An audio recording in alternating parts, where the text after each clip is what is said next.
Fue en este lugar, un 31 de octubre de 1517, que Martín Lutero presentó al mundo las tesis contra el pago de indulgencias, un tema específico en una pequeña ciudad y para un determinado grupo. Y en ese contexto, ese acto se transformó en uno de trascendencia mundial.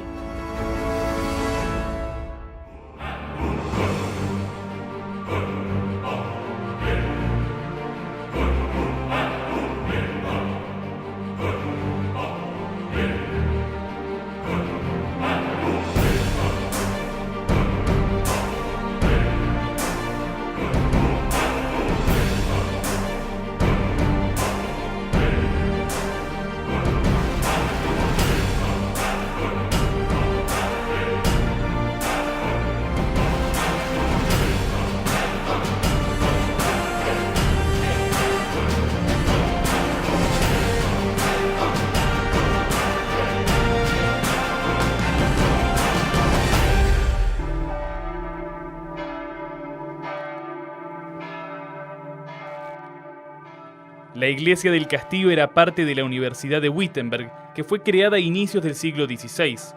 El centro de estudios reunió a algunos de los principales estudiosos de la época, incluido Martín Lutero, quien juramentó aquí tras conseguir el doctorado, ganando el derecho de predicar y enseñar libremente sobre la Biblia.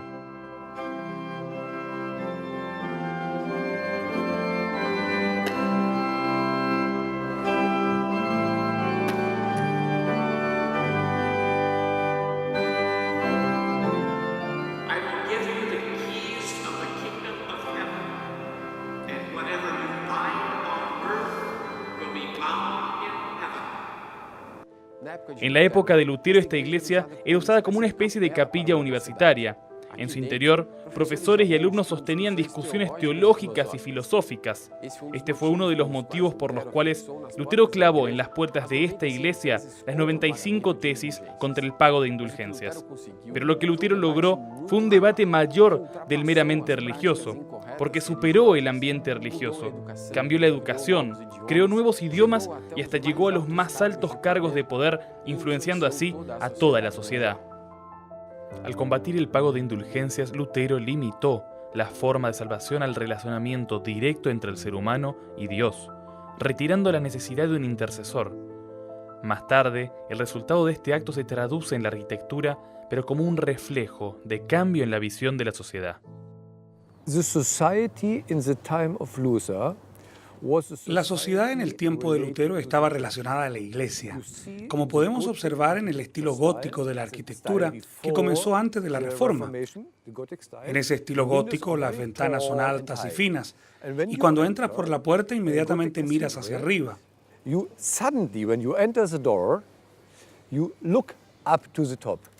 Eso tiene un significado especial. Usted, como ser humano, es nada, muy pequeño. Y la iglesia representa que Dios es todo y que Él está en todo lugar. Y si vemos ahora el estilo arquitectónico del Renacimiento de la época de la Reforma, veremos que las ventanas no son tan altas, más bien menores. Y no hay una línea vertical, sino un poco horizontal.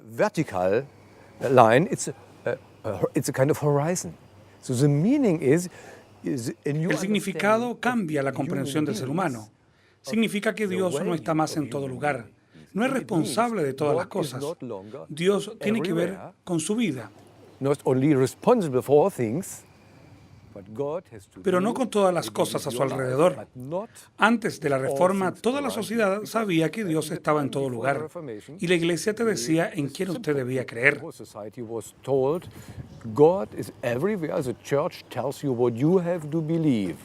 La Reforma cambió eso. Usted debe decidir solo. Esa libertad no era común en esa sociedad. A lo lejos se observa la torre de la iglesia central de Wittenberg. Las casas construidas a su alrededor la cercaron. Pero su localización es solo un ejemplo de lo que en verdad giraba en torno a las personas. Germany was in that time divided, but when the Reformation had an influence y Alemania estaba dividida en ese tiempo. Pero cuando la Reforma comenzó a influenciar al país, algunos estados decidieron seguir a Lutero y otros no. Al final, ese fue el comienzo de la Guerra de los 30 años en el siglo XVI, la guerra más sangrienta de Alemania y tal vez de toda Europa Central, porque involucró a Suecia y Francia.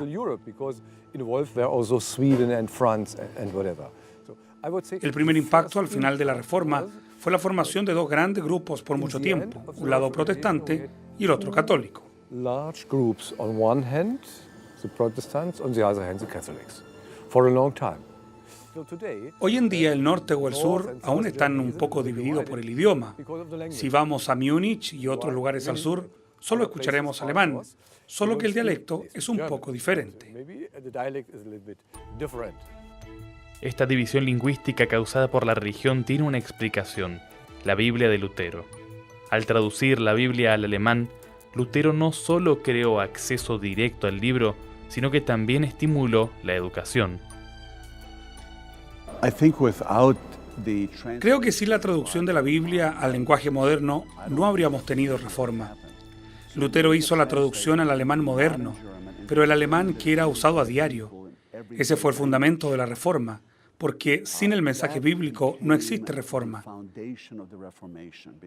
Sin la traducción moderna, las personas no iban a leer. Solo así la Biblia se tornó popular. Este estímulo a la educación y a la libertad muestra que el objetivo de la reforma no era dividir a la sociedad ni a la Iglesia, mucho menos causar algún tipo de conflicto. Los motivos y reflexiones pueden ser estudiados a través de la historia en la iglesia donde Martín Lutero fue pastor.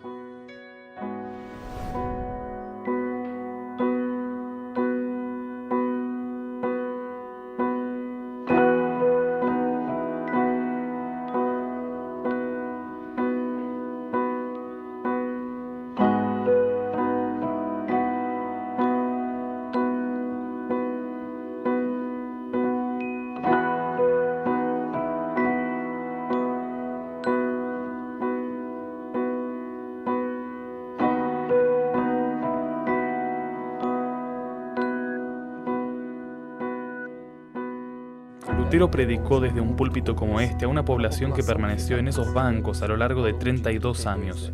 Fueron más de 2000 los sermones en los cuales transmitía todas sus ideas al pueblo alemán. Estudiosos de las palabras de Lutero subrayan 6 sermones, creados en 1522, después de traducir la Biblia al alemán. En esos sermones Lutero intentó calmar a la población en un momento de convulsión social y ruptura con la Iglesia. Lutero usó la Biblia para cuestionar a las autoridades humanas. El antiguo monasterio de San Agustín y casa de Lutero, que hoy es un museo, es posible entender lo que le llamó la atención sobre el tema. Certificados como este en papel simbolizan el perdón de los pecados. Eran vendidos para la población. Hasta los más pobres necesitaban dar sus pertenencias, como estas monedas, a cambio de la llamada indulgencia. Lutero luchó contra este tipo de teología y confrontó a las autoridades ante la Dieta y la Asamblea de Worms, diciendo que no creía en el Papa ni en los concilios, porque estos contradecían a la Biblia. Y aún defendió la libertad de conciencia, un acto común hoy en día, sin embargo, raro en la época, motivo por el cual pidió la ayuda de Dios. El impacto fue inmediato. Otras personas tomaron la iniciativa de imprimir las tesis de Lutero con una nueva tecnología de la época, la prensa móvil, y la distribuyeron en larga escala. Luther and the Reformation has something to do with humanism.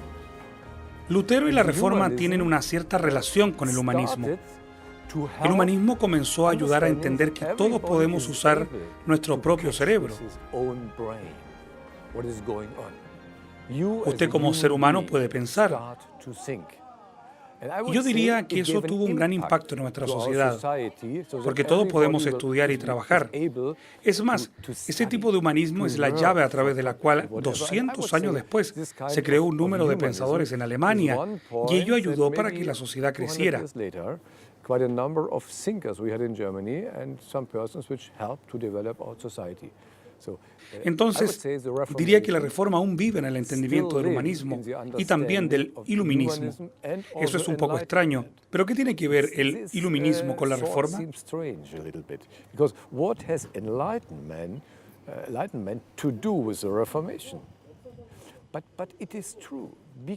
Bastante, porque cuando Lutero y Melanchthon dicen que todos deben leer la Biblia, que todos deberían debatir lo que está escrito en la Biblia, que todo el mundo debería estar apto para hallar soluciones y cuestionar la sociedad, él está ayudando a hallar un lugar, una responsabilidad de la sociedad. Y eso significa que usted tiene que ayudar a todo el mundo a hallar su propio lugar. In the society. And it means you have, I would say, it helped everybody to find his own or her own place.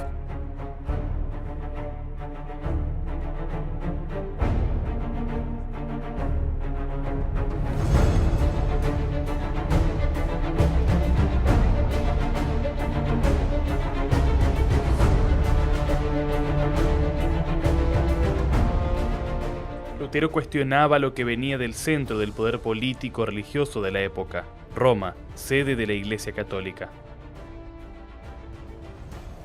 En la más importante edificación del catolicismo, la Basílica de San Pedro, se realizan ceremonias principales de la Iglesia en la actualidad. Pero no siempre fue así, todo era más simple. El salto a la notoriedad comenzó a inicios del siglo XVI con la construcción que permanece hasta hoy. Imponente, la basílica ocupa un área de 23.000 metros cuadrados con una capacidad para 60.000 personas. Está adornada con 340 estatuas de santos, mártires y ángeles. Los principales artistas de la época dejaron su huella en ella, lo que hace inestimable su valor. Nadie sabe cuánto se invirtió en la época, pero lo que se conoce es que este proyecto de grandeza y poder fue el destino de gran parte del dinero de la iglesia desde que comenzó su construcción en 1506, 11 años antes del acto que marcaría el inicio de la Reforma Protestante. Y esa es una de las más fuertes críticas de Lutero en su tesis, el cobro de dinero a cambio del perdón divino para luego usarlo en sus obras arquitectónicas. Si en la época de Lutero la Basílica de San Pedro estaba en obras, el principal destino de los devotos estaba a tan solo 5 kilómetros, la Archibasílica de San Juan de Letrán, que quedaba en el punto de entrada de Roma para que quien llegase allí pudiera saber que Roma era cristiana.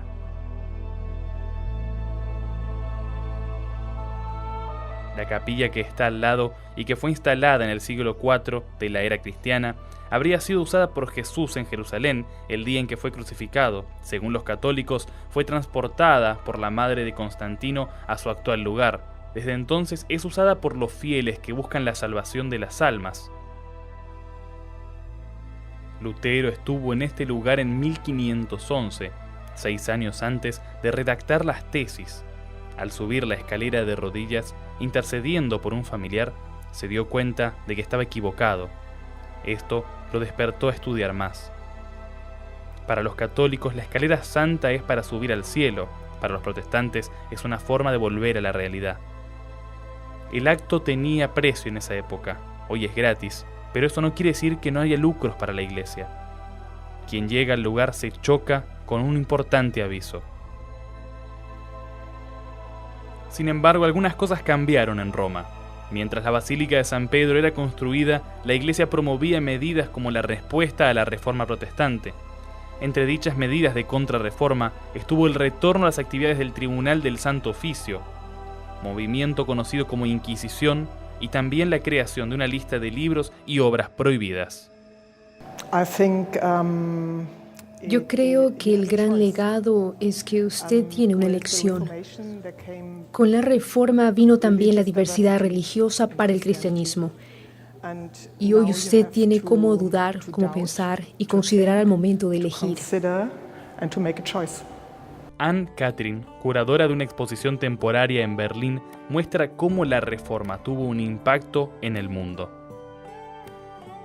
Ella nos mostró los principales puntos y nos contó que hubo una gran transformación en la visión del mundo sobre el matrimonio que hacía que las familias cuelguen sus certificados en la pared.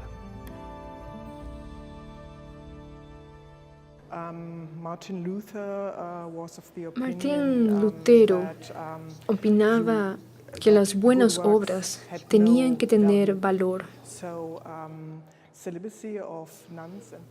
E incluso halló pruebas en la Biblia para el celibato. Eso significaba que el casamiento tenía también su valor, algo como un ideal de vida. Casarse, tener hijos y formar una familia era como formar una pequeña iglesia y el esposo era el líder, aunque claro, el trabajo más importante de los padres era el de educar a los hijos con métodos religiosos.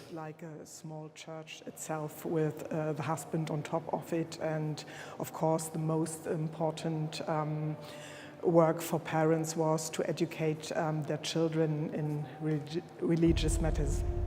Esa valorización de la familia tradicional no es más una realidad en Alemania. La reciente legalización del matrimonio gay enfatiza los derechos civiles, sin ningún interés en el ámbito religioso. Y en las últimas décadas, el índice de casamientos en el país está cayendo. Al mismo tiempo, aumenta la proporción de menores nacidos fuera del matrimonio.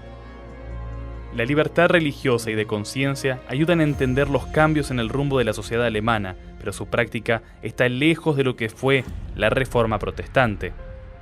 Hay más relación con un reciente pasado, la división del país tras la Segunda Guerra en partes occidental del gobierno capitalista y oriental comunista controlada por la Unión Soviética. Como usted recordará al inicio del documental, Alemania fue dividida después de la Reforma. La mayoría al norte a favor del protestantismo y los otros al sur que permanecieron con el catolicismo.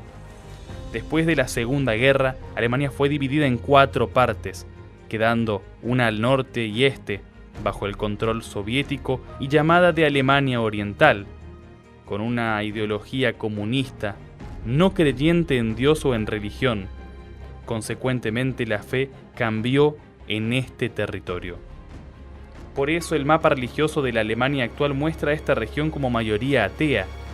En esta parte está la ciudad de Wittenberg, cuna de la Reforma, que a pesar de la influencia luterana, hoy es el mayor número de su población que no cree en Dios, disminuyendo así el nivel de impacto de la Reforma protestante.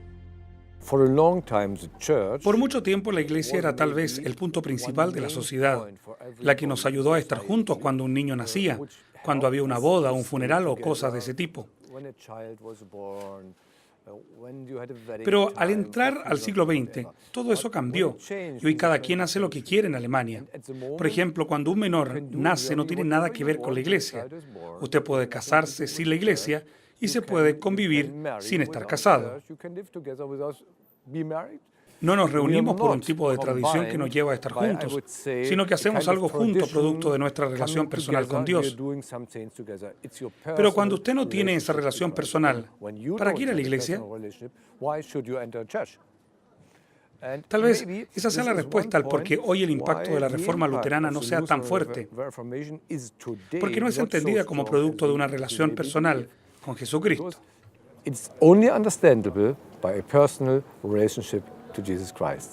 La falta de entendimiento del verdadero propósito de la Reforma protestante también se sintió en Suecia, según registros históricos. Este cuadro retrata un halo solar, fenómeno que asustó a los moradores de Estocolmo en época de la Reforma y fue entendido como un castigo al rey Gustavo Vasa por haber confiscado los tesoros de las grandes iglesias. Fue certificado por el reformador del país, Olaus Petri, quien luchaba por la separación entre la Iglesia y el Estado. Sin embargo, ese pedido religioso no fue respetado desde la consolidación de la Reforma en Suecia, en que la práctica religiosa era impuesta a la población. Todo el pueblo sueco tuvo que ser luterano hasta antes del año 2000. Eso porque existía la iglesia oficial del Estado. Y nadie tenía elección, tenían que ser luteranos.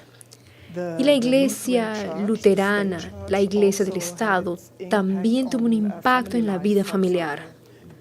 Por ejemplo, los líderes religiosos se acercaban hasta las familias y les preguntaban cómo vivían, cuántos hijos tenían y si eran educados de acuerdo a las reglas religiosas.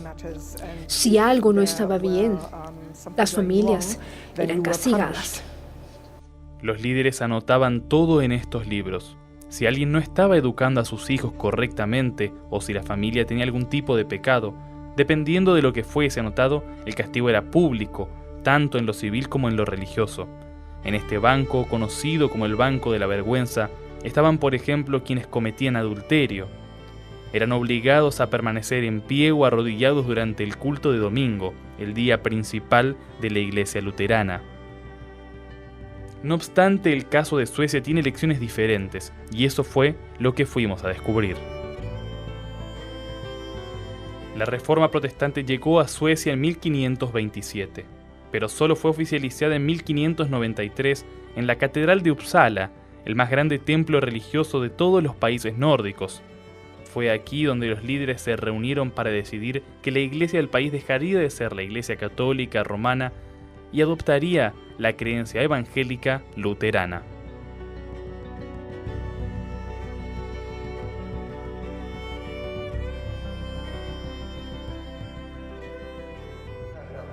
Har det nu blivit ljus. Lev som ljusets barn. Ljuset bär frukt överallt där det finns godhet, rättfärdighet och sanning. Och tänk på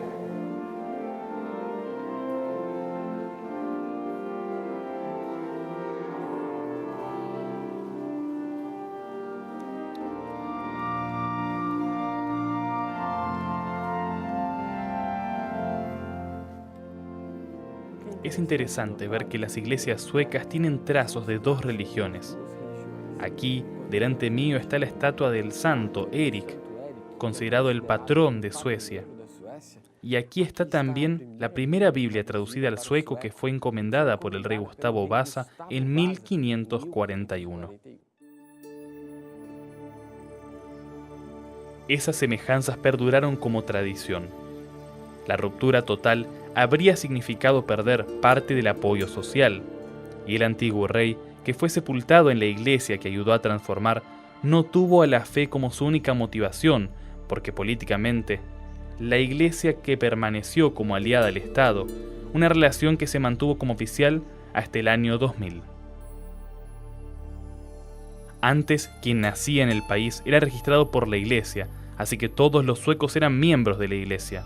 Hoy, la práctica ya no continúa, solo el 64% está afiliada a la denominación. El número tiende a caer, principalmente porque la mayoría de los padres de familia no creen en Dios, solo 29% de los suecos se consideran religiosos y solo un 8% asiste a la iglesia con frecuencia. ¿Por qué las personas no creen más en Dios como creían antes? Primero, no sabemos a ciencia cierta si creían en Dios. Segundo, sabemos que a los suecos no les gusta decir, sí, soy religioso. Sí, creo en Dios, soy un cristiano. Ellos son bastante tímidos en ese aspecto. Sin embargo, celebran Navidad, bautizan a sus hijos en la mayoría de los casos. Era un número mayor antes, pero aún es relativamente alto hoy en día. Dan a sus hijos nombres cristianos. Aún somos la mayor organización de Suecia en número de miembros, con más del 60% de la población como parte de nuestra iglesia. Así que, claro, están con nosotros. Pero la forma en que ellos ven la fe hoy tal vez sea la de apoyar lo que hacemos en el trabajo social. Esperan cosas buenas de la iglesia, de nuestra iglesia específicamente. They do expect good things from our church specifically. Religion is today very weak in Sweden, very secular. Hoy la relación es muy débil en Suecia.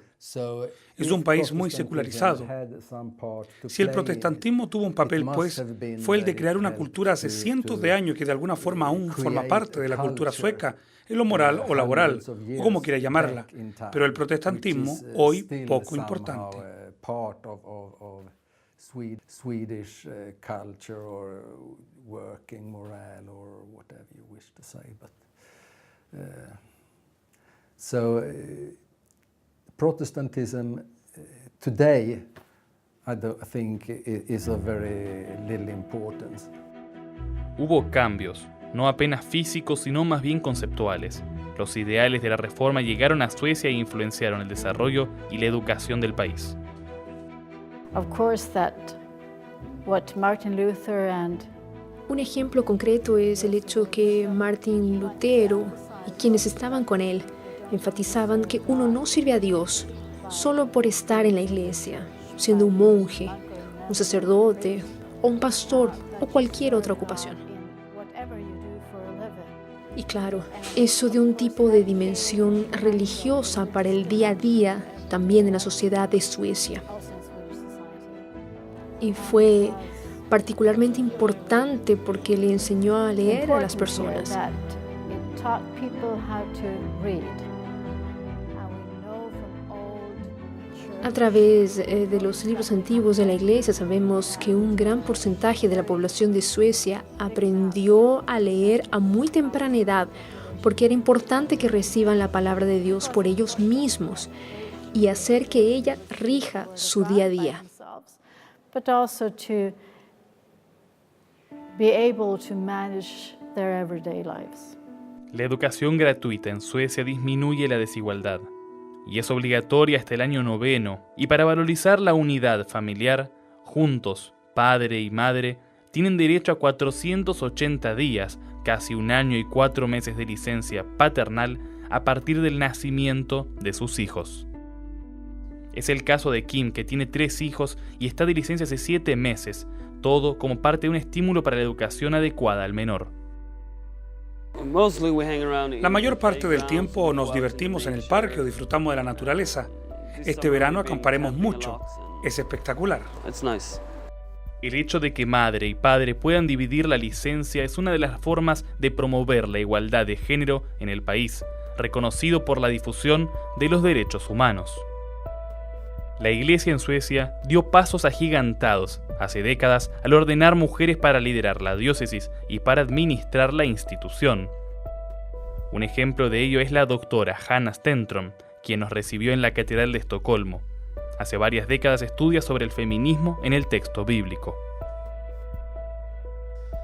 Lo que es interesante para la Iglesia hoy es primero darse cuenta que la fe cristiana o el discurso cristiano siempre estuvo profundamente integrado a las sociedades y culturas a las que pertenecemos. Deeply integrated in the societies and cultures where we live, which can still be preached.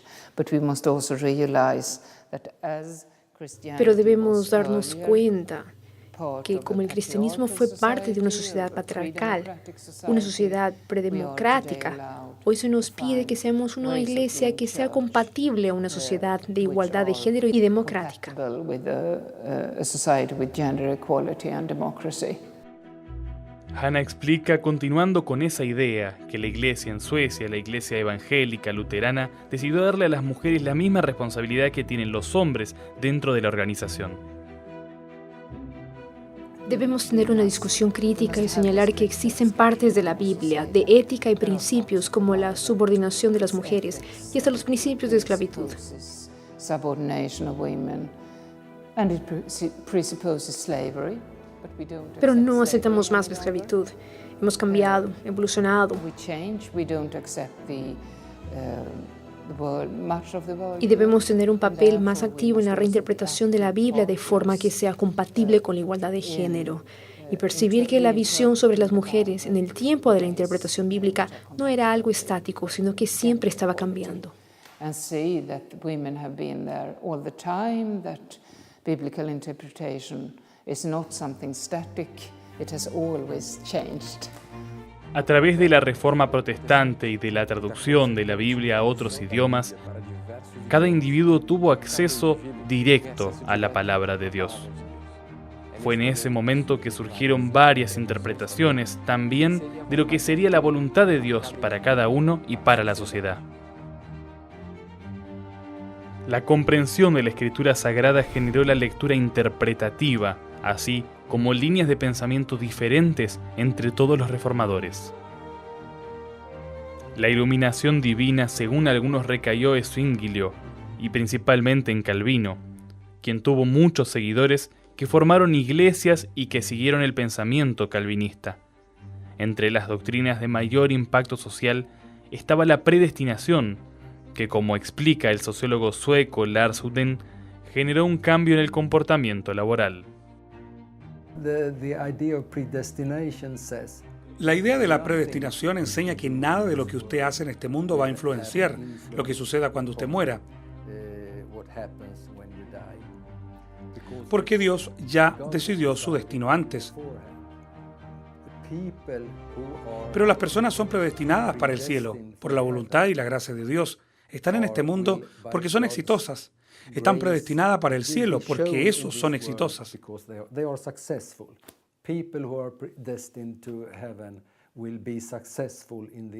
Ese era un motivo para que muchos intenten llegar al éxito y, a manera de autoexamen, intenten alcanzar el éxito y ser predestinadas para el cielo. Because if they were successful in industry, it would prove that they were predestined to heaven. Aun cuando algunos protestantes no creían en la predestinación, esta labor o doctrina ganaba importancia.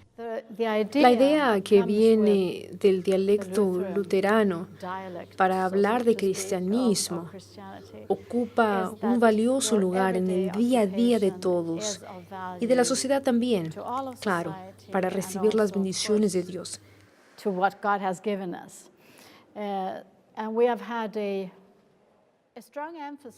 Le damos un gran énfasis al hecho de que todo lo que hacemos, seamos madres, agricultores, etc., todo contribuye para la sociedad.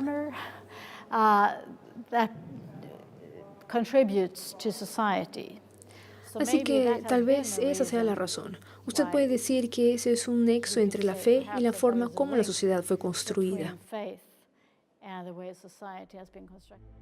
Históricamente, países protestantes como Suecia y Alemania desarrollaron su industria antes que países católicos como Italia. La religión en aquel entonces no era vista como la principal motivación para ello. Sin embargo, es recordada al comparar las economías por la forma en cómo los fieles de cada denominación tendían a visionar el trabajo. Desde la crisis mundial del 2008, Europa sufrió mucho económicamente. Sin embargo, algunos países padecieron más. Subrayamos el caso de Italia, por ejemplo, que perdió cerca del 22% del Producto Bruto Interno, al igual que Portugal, y un poco menor que el de España.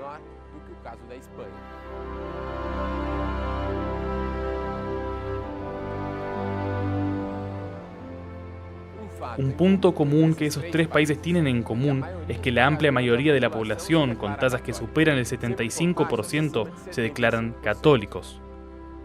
Esa relación fue observada por la prensa durante la cobertura de la crisis. Ello derivó en la creación del término PIGS, un acrónimo formado en inglés con las primeras letras de esos países, más Grecia, de mayoría ortodoxa, que traducido significa puercos.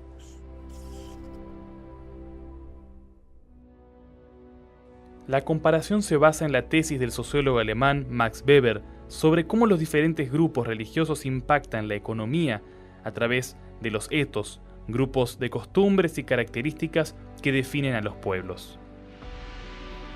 Y no es que en los países de mayoría protestante no se haya sufrido la crisis, porque todos en realidad en Europa la padecieron. Sin embargo, la gran diferencia está en cómo reaccionaron.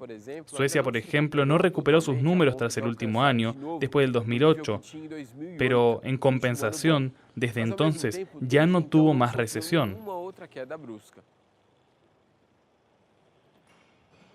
Y desde el 2009, el año que más golpeó la crisis aquí, Suecia consiguió crecer mucho. El PBI, por ejemplo, creció casi 16%.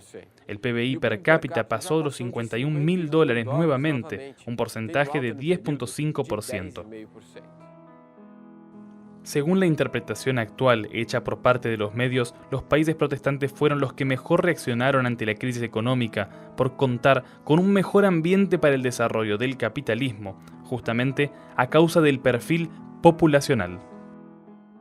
And so the idea that our economic efforts, our economic energies. Entonces, la idea de esforzarse económicamente hablando o un rigor económico en las empresas, de hecho, fue moldado por la voluntad de Dios. Y es que eso está profundamente inserido en el pensamiento colonial. Eso fue algo que Geber percibió. Él vio ese sentir en la colonia de que si soy un zapatero por la voluntad de Dios. Así que puedo glorificar a Dios siendo el mejor zapatero posible.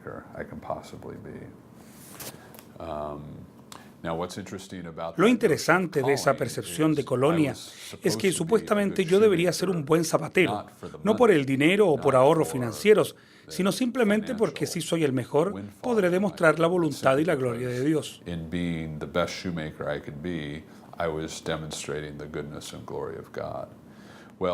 Claro que las recompensas financieras son consecuencia naturales y dan evidencia de las bendiciones divinas a nuestro favor. Pero ¿cómo eso no fue motivado por el dinero o motivos financieros? La tendencia era guardar ese dinero y reinvertirlo en mi negocio de zapatero, porque otra forma de glorificar a Dios era hacer crecer mi negocio. Así que en vez de salir para adquirir bienes personales, en vez de gastar el dinero de manera frívola, yo invertiría en un propio negocio para hacerlo crecer. Esa era la noción protestante sobre las actividades económicas.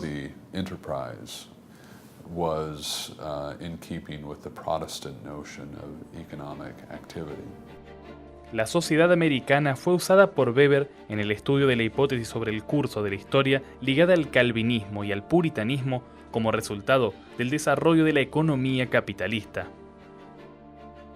La potencia del país aún no había sido revelada en la época, pero la población ya mostraba características protestantes que revelaban más las marcas del protestantismo que de cualquier otro lugar. Estoy casi jubilado ahora, pero continúo trabajando, aún con edad avanzada, y es que no me veo sentado en casa todo el día, o retirado, o jugando golf, o cosas por el estilo. Me gusta trabajar, me gusta la acción. Ahora lo irónico es que Estados Unidos se convirtió en una sociedad muy consumista, nada conocida por ahorrar o invertir, por así decir. Entonces, el éxito al inicio o los fundamentos para llegar a ese estatus económicos de alguna forma comenzó con la semilla de la ética protestante original que hoy en día está destruida. De todas formas, la idea de que Dios está inserido en todas nuestras consultas económicas aún permanece, aún existe, un tipo de poder restrictivo de las ideas originales que presupone una restricción de los gastos por el consumismo o el materialismo. Sin embargo, esas cosas tienden a desaparecer y ahora Dios es visto muchas veces como si estuviese a favor del consumo o la inversión del ethos protestantes original.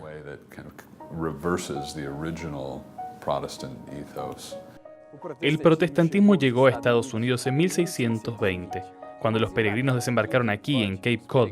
Ellos se autodenominaban así porque se veían como viajeros con un propósito divino. Enfrentaron muchas dificultades del otro lado del mar, justamente a causa de sus creencias religiosas. Aquí, además de tener la libertad, ellos construirían la base de una nueva sociedad. El lugar de llegada cuenta aún hoy con un monumento en homenaje al grupo. El museo del local muestra la réplica del Mayflower, el barco que trajo al grupo desde Europa a América. Fue aún dentro de esa embarcación donde fue firmado el primer documento político de la historia norteamericana, el Mayflower Compact, que tenía como el objetivo establecer las reglas para que los peregrinos o viajeros no religiosos puedan vivir sin confusiones. Desde arriba es posible ver lo que los peregrinos tal vez imaginaban, una sociedad organizada. A pocos kilómetros de distancia se encuentra un museo de cielo abierto que reconstruye las condiciones que tuvieron que enfrentar los peregrinos 7 años después de su llegada. En la entrada se encuentra el fuerte usado como defensa y al mismo tiempo como punto de encuentro de las reuniones sociales y cultos congregacionales. Actores reviven la simplicidad de la vida de la época trayendo a la memoria cómo la fe movía a ese pueblo.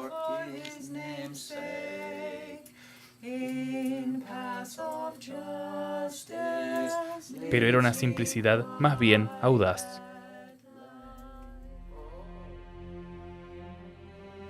Actualmente, una de las universidades más prestigiosas del mundo, Harvard, ha formado a 8 presidentes norteamericanos, además de a otros 24 jefes de Estado, 48 ganadores del Premio Nobel, 48 ganadores del Premio Pulitzer, cumpliendo así el papel de la institución de formar líderes para el mundo.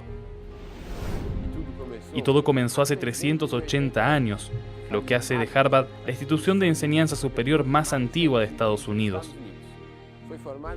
Fue formada por puritanos, a pesar de no haber pertenecido a ninguna denominación religiosa. Su objetivo inicial fue la formación de líderes religiosos. Es realmente impresionante el gran flujo de colonos puritanos que llegó a Nueva Inglaterra en la década de 1630. La creación de Harvard fue en 1633, así que fue un buen comienzo el de crear las bases para la creación de una universidad, que hoy es una de las más importantes del mundo. A pesar de la secularización por la que pasó la universidad, aún se puede observar algunos trazos del protestantismo, como el escudo que tiene la palabra veritas, que en latín significa verdad. Está dividida o expuesta en 3 libros, 2 arriba y otro abajo, como representación de que existe un límite para la razón que solo depende de la revelación divina.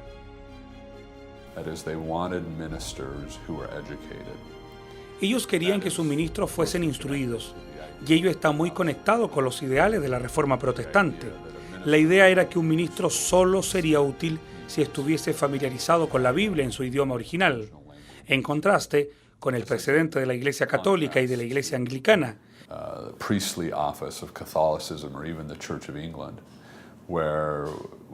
era muy importante que un predicador o un pastor sepa los términos de la educación bíblica y tenga la habilidad lingüística.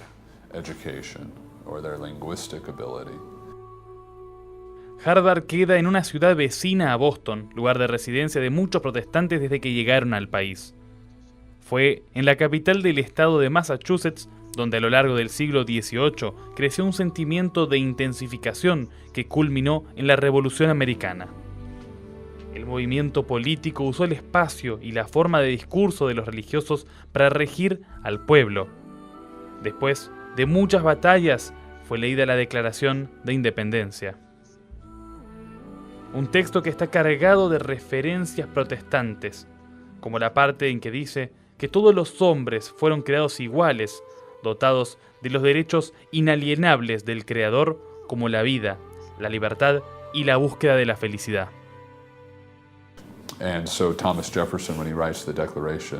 Por eso, cuando Thomas Jefferson escribió la Declaración de Independencia, se oficializó la visión de que todos los hombres fueron creados con igualdad, hechos por el Creador.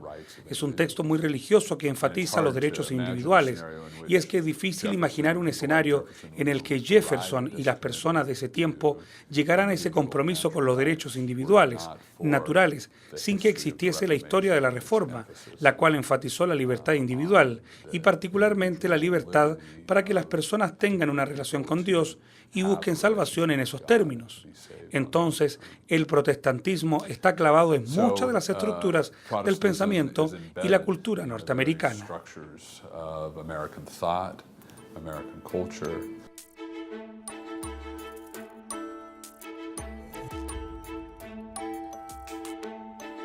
Este principio no significa que los derechos hayan sido siempre de igualdad para todos en el país. Sin embargo, en varios momentos de la historia hubo voces que se levantaron para disminuir esta distancia, como el caso de Abraham Lincoln, quien a pesar de no declararse religioso, decía querer estar al lado de Dios y se convirtió en el presidente que abolió la esclavitud. Fue exactamente aquí, el Lincoln Memorial, que en 1963 Martin Luther King Jr. presentó el discurso más famoso, el discurso en el que describió el sueño de tener una sociedad más libre y con más justicia.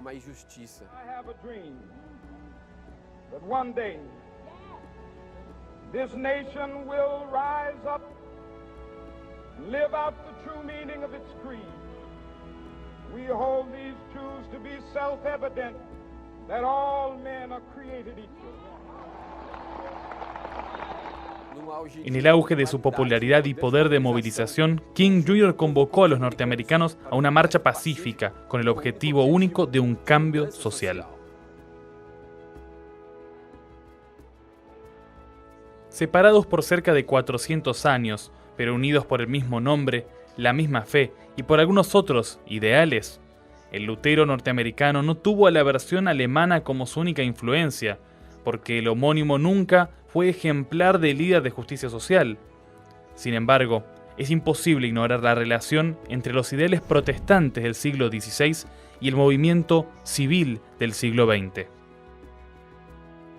Las banderas norteamericanas esparcidas en la capital y a lo largo de todo el país denotan un poco el orgullo nacional. Ese pensamiento que evolucionó hasta transformarse en nacionalismo está asociado a la narrativa bíblica, a la del pueblo elegido y la tierra prometida. Si usted piensa en la historia de Estados Unidos, país formado con personas que huyeron de la persecución y llegaron a una tierra muy lejana, una región salvaje, abandonada, usted verá la forma como los primeros norteamericanos de la historia encajan nítidamente en la narrativa bíblica del Éxodo y del pueblo elegido. Early American history fits very neatly into this biblical Exodus. Así que yo creo que eso es una vertiente profunda o una fuente muy profunda del nacionalismo norteamericano. Source of American nationalism. Recientemente ese sentimiento volvió al menú gracias al entonces candidato y hoy presidente Donald Trump, quien llegó al poder con el apoyo mayoritario de los blancos protestantes. They have seen themselves or portrayed themselves. Se ven a sí mismos, vuelven a lo que fue durante décadas, luchando por los valores familiares, siendo más conservadores, y parece que él vive una contradicción en torno a todo lo que ellos siempre lucharon. He divorciado, con hijos de diferentes matrimonios, acusado de abuso sexual, sin ninguna claridad de que tengan algún conocimiento y o experiencia. Not clear that he has any real knowledge of or experience with Christianity. ¿Por qué entonces votaron por él? And so when a figure like Donald Trump says he's going to quote unquote drain the swamp in Washington. Cuando una figura como Donald Trump dice, entre aspas, que va a drenar el pántano en Washington, que va a corroer el poder gubernamental, que va a regularizar o sacar al gobierno de la vida de las personas y dar apoyo a los locales, en vez de tener un mandato federal que le diga a las comunidades locales lo que ellas tienen que hacer en esos ámbitos, él está jugando con un asunto cultural, un tipo de figura heroica que va a cuidar de la burocracia lejana para que dejen de decirle al ciudadano común cómo debe pensar o vivir a lo que debe hacer. And get it to stop dictating to local people what they should think, how they should live, what they should do. Creo que esta es una historia muy protestante. Eso arremete contra figuras como Martín Lutero, Juan Calvino, desafiando la autoridad de Roma e intentando establecer un tipo de libertad local para todos. It's a complicated question. I think what evangelicals would tell, conservative white evangelicals would say is, blancos conservadores evangélicos dirán que es porque están amenazados, están bajo ataque, porque se ven ahora como la minoría perseguida. Piensan que son el grupo más perseguido en Estados Unidos.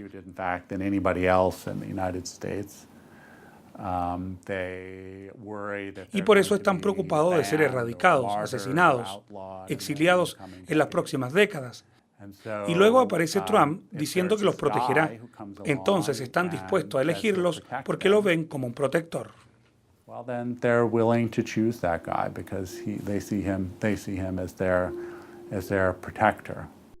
La amenaza podría ser vista principalmente porque solamente hace 5 años fue realizada una primera encuesta que muestra que los protestantes ya no son la mayoría en el país. El número de representantes en la política también es cada vez menor. Creo que eso parte al ver cómo los evangélicos y muchos cristianos conservadores están reaccionando. Sienten que este es su país y que son los que controlan la cultura, dictan el tono de voz y ahora de repente son minoría. Lo que está claro es que a lo largo de la historia hubo momentos en que ese poder se perdió.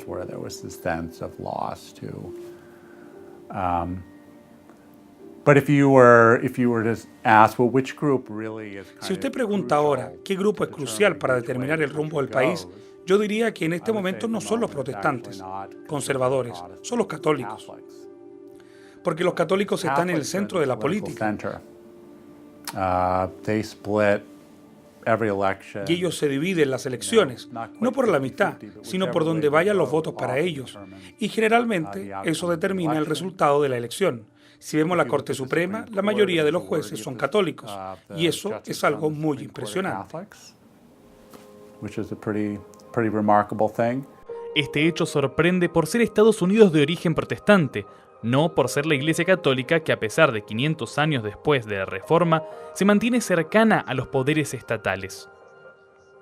Eso se ve en el Vaticano, que desde 1929 es reconocido como un Estado oficial de religión católica.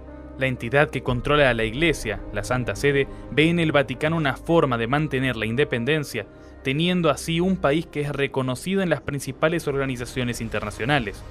No es un país con una religión oficial, es una religión que ejerce el poder a través de un Estado.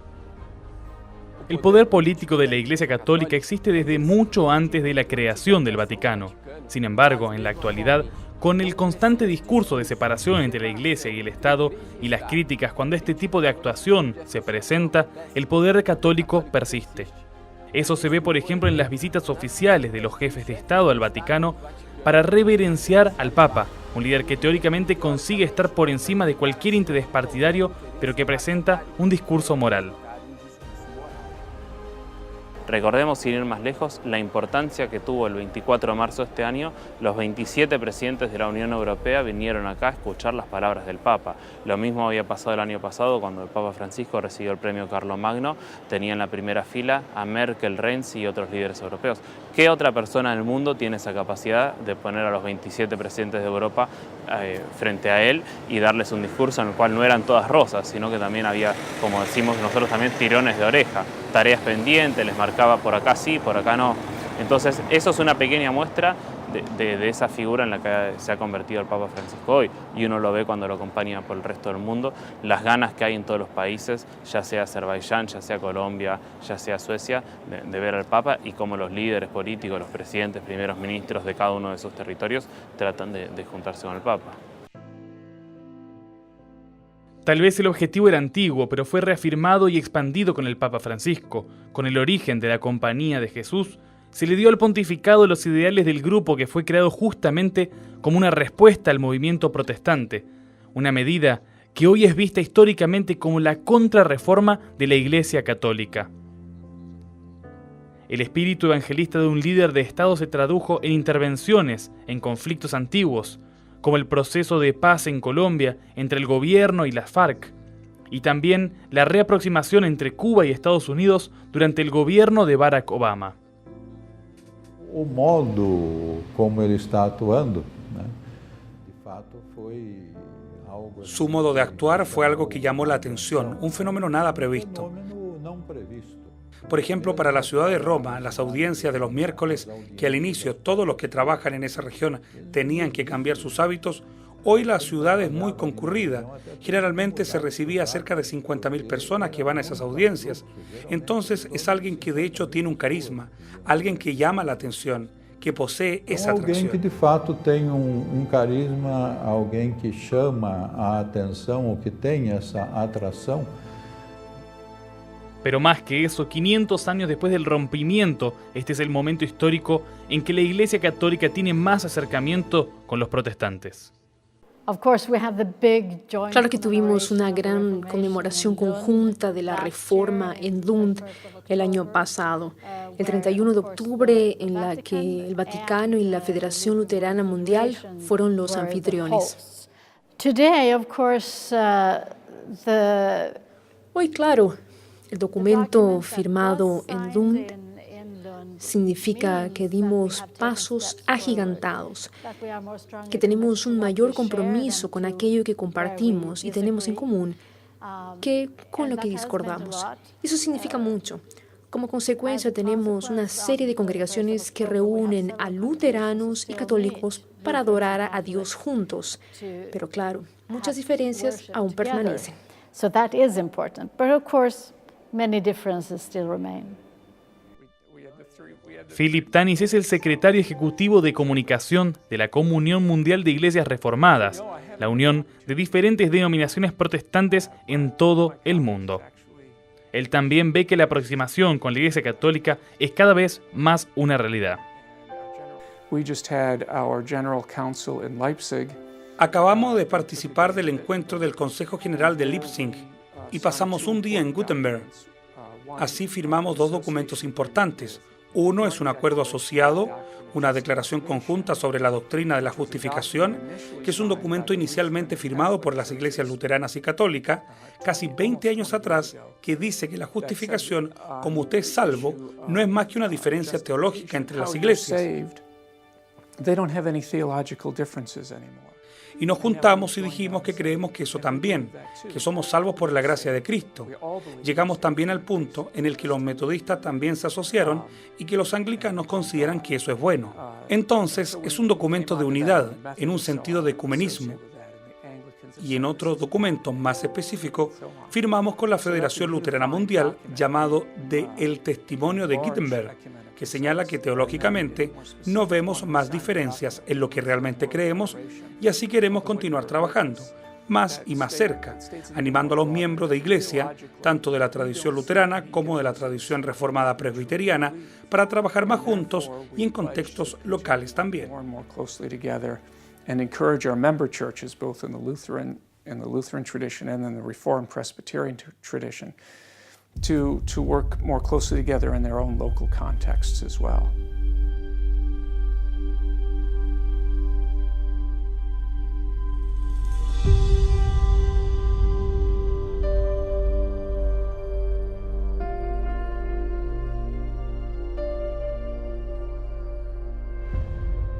El acto de Lutero en aquel 31 de octubre de 1517 no fue el primero ni el último de la Reforma. Él sabía que el trabajo no sería definitivo, ni aún traduciendo la Biblia. Puedo decir que el propio Lutero no consideraba que la Biblia era tan importante, porque él siempre intentó traducirla a su propio lenguaje. Decía que si no éramos capaces de predicar la Biblia en nuestro propio lenguaje, para los niños en la calle, para las personas en el mercado, para la esposa en la cocina, y si no entendieran, fallaríamos al propósito de la Biblia.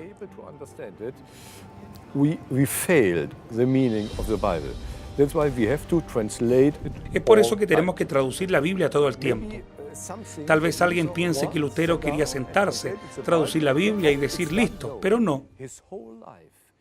Toda su vida él tradujo la Biblia, la cambiaba y pensaba que podía usar otras palabras y cosas de ese estilo, porque según entendía, todo el tiempo tenemos que traducir la Biblia para nuestra sociedad. Si después de 500 años la Reforma aún existe en el mundo de maneras diferentes, es porque aún no terminó.